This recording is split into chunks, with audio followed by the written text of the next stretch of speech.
Hey, and welcome back to another time-sticking YouTube video.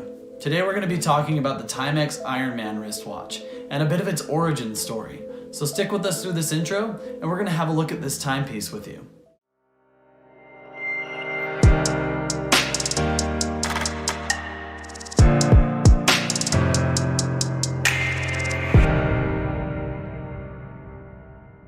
Nowadays, with Marvel releasing so many films, the name Iron Man seems to be a little bit more common when referring to Tony Stark.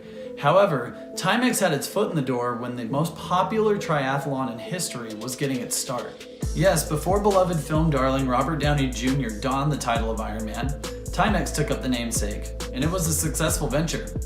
Netting millions of dollars in revenue for the brand annually, the Timex Iron Man is still their biggest seller globally. With a history that kicks off in 1984, it's kind of amazing that Timex has kept this style thriving for over 30 years, especially considering that it started out as a one-off sponsorship watch designed for the Ironman Triathlon.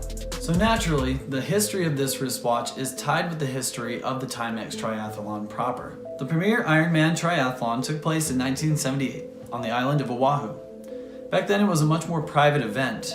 By 1981, it moved to Kona, which is where it still takes place currently. It has been regulated by the World Triathlon Corporation, which is owned by the Wanda Group, a Chinese conglomerate, that has been producing the event since 1991. Regarding this global reach, the name Ironman Triathlon changed to the Ironman World Championship in 1981. For all intents and purposes, we'll just refer to it as the Ironman Triathlon. In order to meet the specifications required for true triathlon status, the Ironman had to have 3 events at specific distances. As it stands, the Ironman Triathlon is a 2.4-mile swim, a 112-mile cycling portion, and a 26.22-mile run. So you basically have to be an Avenger to win this thing. Due to the growing success of the event, businesses and sponsors increasingly advertised at the triathlon as the years went by. This is where Timex steps in, offering an Ironman level of performance at the same caliber as any Tony Stark convention. The early running stages for the Timex Iron Man started out pretty small before it was as ubiquitous as it is today. Original development for the Timex Iron Man received input from world-renowned runners such as Alberto Salazar and Decker Slaney. On top of this, it received input from a group of folks writing for the publication Runner's World. Historically, Mario Sabatini, Timex's product manager for digital watches and eventual vice president of marketing, he wanted to get Timex into the running market to have a competitive niche against other digital watch competitors.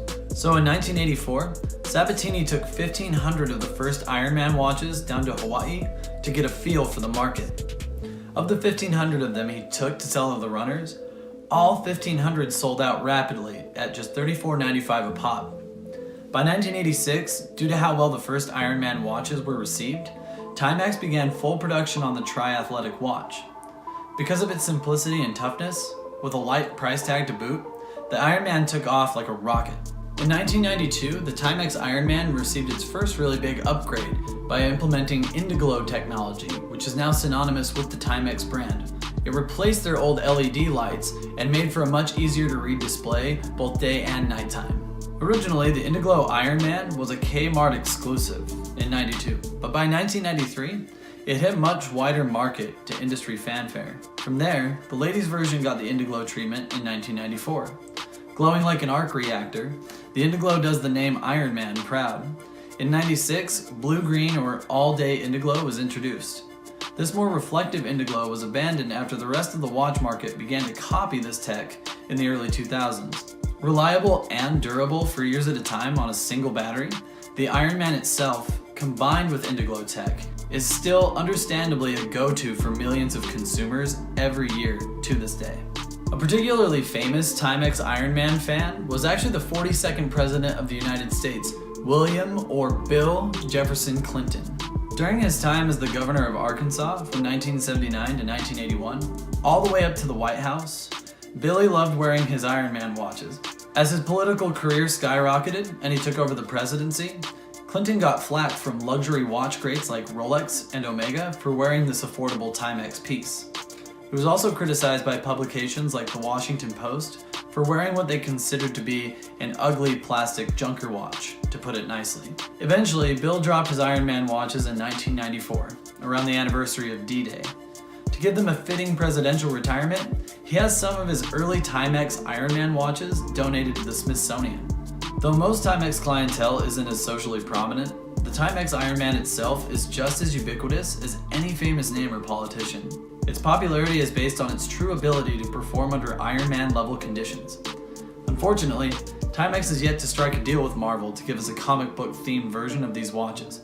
Until then, if you're fighting intergalactic enemies, dominating the sport of triathlon racing, or simply living your day-to-day, get your hands on a Timex Iron Man. They're incredibly affordable. With such easy access, you don't have to be a president, you don't have to be a billionaire, or even a world-class athlete to enjoy the qualities of a Timex Iron Man watch. Hello, and thanks for watching our YouTube video today. If you enjoyed it, please give it a like, and you can find similar videos right here.